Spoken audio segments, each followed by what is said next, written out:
everyone, and welcome to a brand new photography guide. Now today we have an urban photography special. So we're here in the dense Macau side, on top of Macau side's third tallest hill. Now the reason we're here is because there's a very iconic subject to photograph. It's right over there.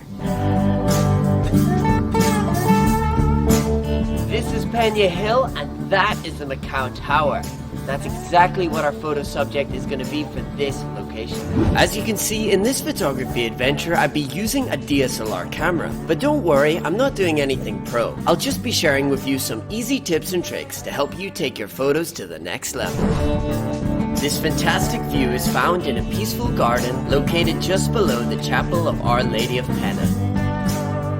This view from the top of Peña Hill is gorgeous, and you get a very clear view of Macau Tower. However, it's a view that anyone can get whenever they come up here. It's a very easy photo to take.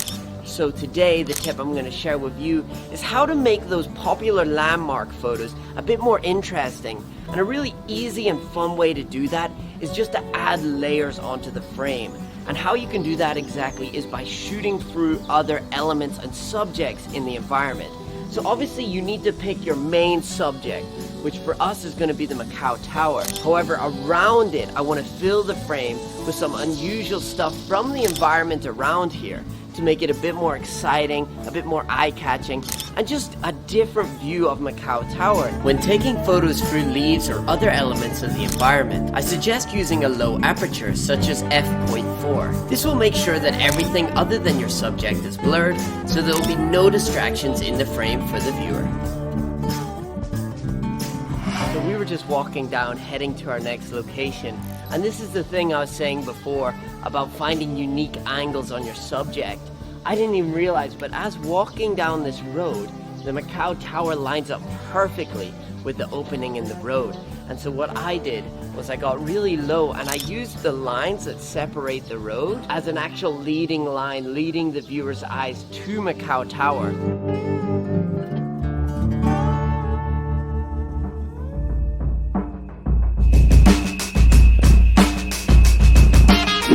Made it to the beautiful cobble streets right beside the oldest temple in Macau, Temple.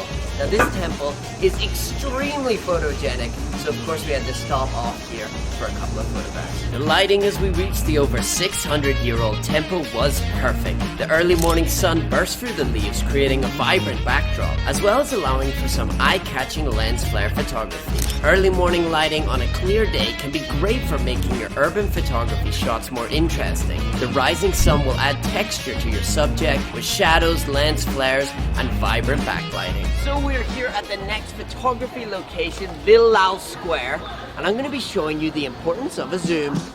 So the thing I really like about this area is it's filled with a bunch of different types of architecture. The buildings here are old and vibrant and multicolored. And so the reason why I want to use the tip of a zoom here is because depending on how you zoom into a building, totally changes the type of image you'll create. So say you zoom right into a building, it's going to create almost a more minimalist or arty sort of vibe or mood to the photo. As for if you zoom out, it's going to be a more dramatic and sort of vibrant and almost like a landscape photo.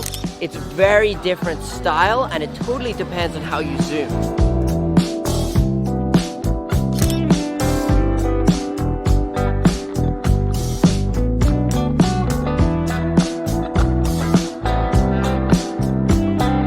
So this is Ho Tung Library. Now this whole area is filled with beautiful, vibrant buildings. However, we're going to be focusing on this one and showing you how a different angle can totally change your shot. Getting low and pointing your camera up when taking your photos can make your subject seem larger and therefore more impactful in the frame. I recommend experimenting with your angles to see which angle shows your subject off the best. We are here now at the final photography location. Now this beautiful red street behind me is, in my opinion, one of the most photogenic streets in Macau, and it is known as the Happiness Street, and it is the perfect place to show you how taking photos at different sides of the frame can totally change the balance of the image. So I'm going to be taking photos in the center, left and right, and showing you just how much that can alter the environment and landscape.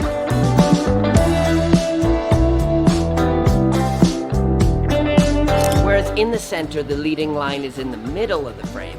This is going to move it to either the left or the right side. It's still going to have a perfect leading line that will draw your viewer's eye through the image.